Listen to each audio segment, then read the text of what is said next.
So, log-in lang po tayo sa ating pang BDO online banking.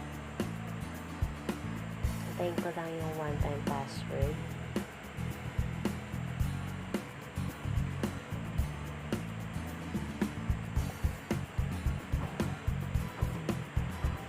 So, medyo matagal siya.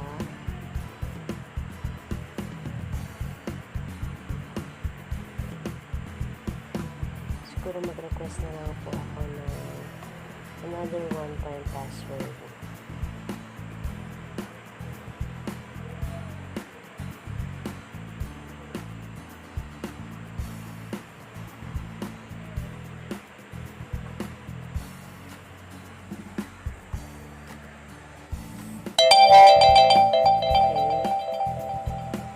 Type ko lang po yung one-time password.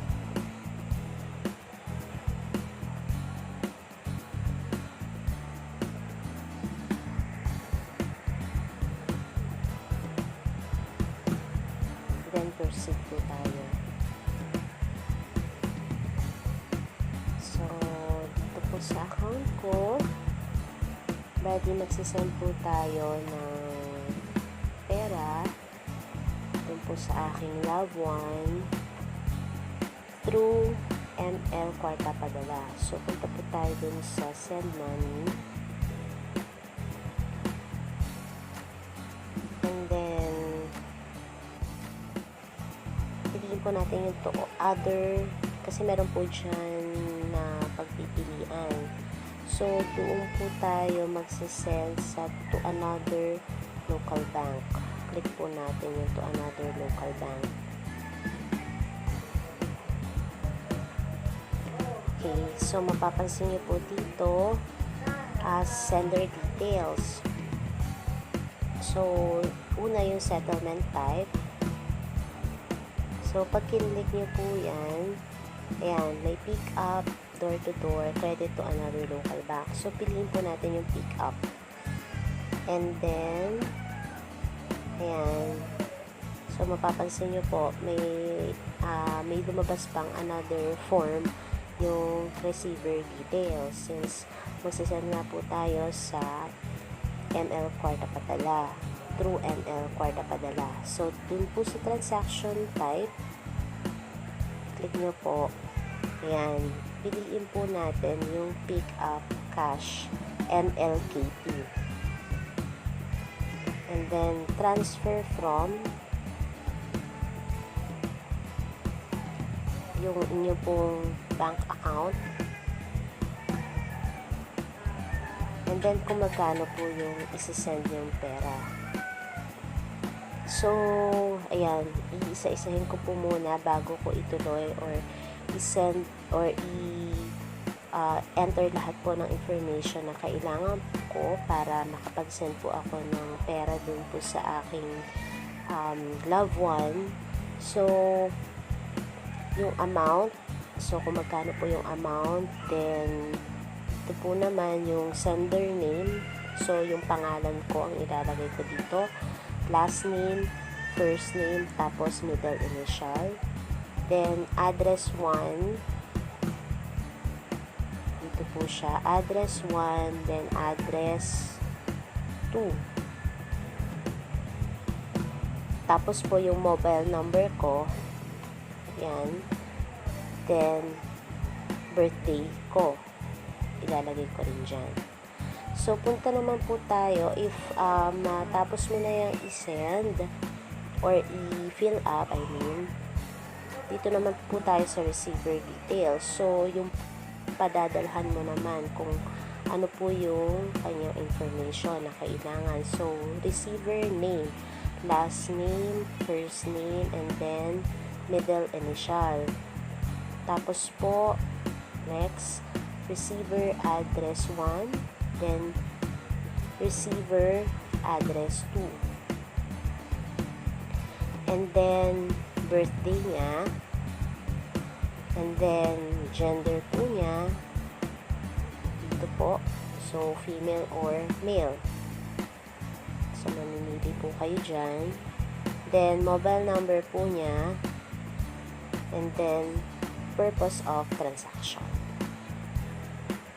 So, one moment lang po, and I'll fill up ko muna tong information na kailangan para makapag-send na ako. Okay, so i-check nyo po muna if okay po lahat ng information. So, after that, ma-check nyo na po lahat kung tama po lahat, lalo na po dun sa magre-receive. Yun, pwede nyo na pong isubmit. Pero in this case, i-check ko na lang din itong save as new template. Okay, lagay nyo lang po yung template name na gusto nyo, and then template description.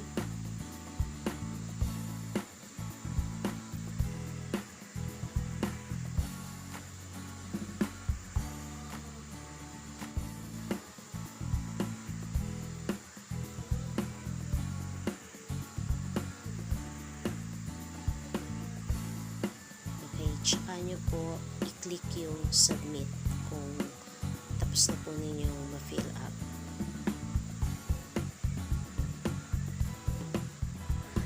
So guys, dito po makikita po natin nung kinlik natin yung submit, yung service charge, sender details, and then yung receiver details. So marireview nyo pa rin kung tama yung lahat po nung nilagay nyo na information. Kung papansin po natin, 10,000 lang po yung pinadala ko, pero yung total amount due po is 10,150.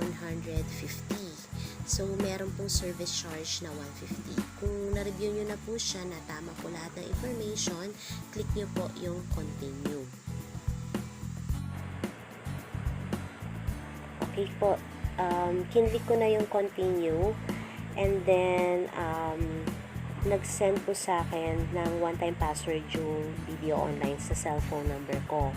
And then ngayon, tinype ko na yung one-time password. So, i-click ko na lang yung submit.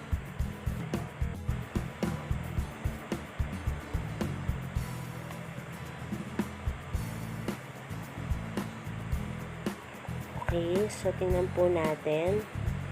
Request has been successfully saved with reference number. Ayan po yung reference number, masyadong mahaba po. Ayan. So, siguro i-ano ko lang siya. I-screenshot ko lang siya para may kopya po ako. So, guys, ayan lang po yung step by step kung paano po yung magpadala po through ML Kwarta Padala. So, I hope po meron po kayong natutunan ngayon, and don't forget po to subscribe to my channel, and click nyo lang rin po yung notification bell kapag po, para po ma-notify po kayo pag meron po tayo mga bagong uploads dito po sa channel ko. Thank you po, and God bless.